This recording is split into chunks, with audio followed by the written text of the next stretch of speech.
مساكم الله بالخير لكل المتابعين الكرام، حياكم الله. اليوم تاريخ 21 يناير 2024. اليوم عندنا حفلة مميزة وراقية.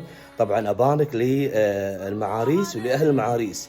حفلتنا في بيت أحد الأسر الكريمة. اليوم ما شاء الله عندنا حفلة يلوة، في زفة عروس وبعدين في كذا أغنية وبعدين البوفيه مفتوح، يعني بمثابة استقبال ومنها يلوة حق العروس.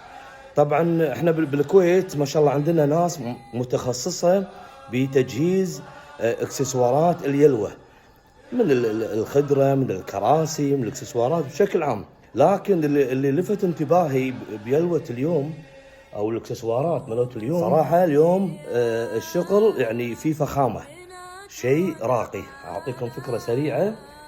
شوفت عينكم هالشغلات اللي موجودة بهذه حتى الكرسي، شوفت عينكم الكرسي ما شاء الله بهالورد الطيب، ما شاء الله شيء راقي، شيء مرتب، يعني والله شيء فخم. هذه طبعا بعد لفلوف العروس مال اليلوة، تمام. وطبعا واللي بعد يميز الشيء الاثواب بالعلاليق، ما شاء الله مبخرين بعد، خوش ريحه. والخشب شيء مرتب. في بعد هناك الهامة، هذا شغل الهامة هني، زين. هذا كله خشبي، شيء مرتب ما شاء الله. المبخر شيء راقي. والكرسي مال اليلوة، وين هذا الكرسي؟ شوف الكرسي، هذا كرسي اليلوة، وهذا الخدرة ما شاء الله، عشان بس الناس تشوف شيء على السريع. هذا الكرسي مال العروس اللي راح يسوي فيه اليلوة، تمام.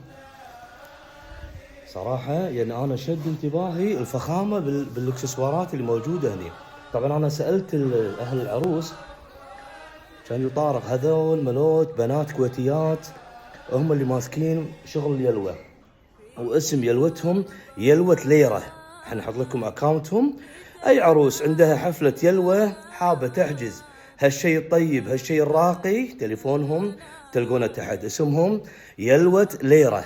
يلوة ليرة. مبارك لمعاريسنا الليلة، والف مبروك على اهل المعاريس.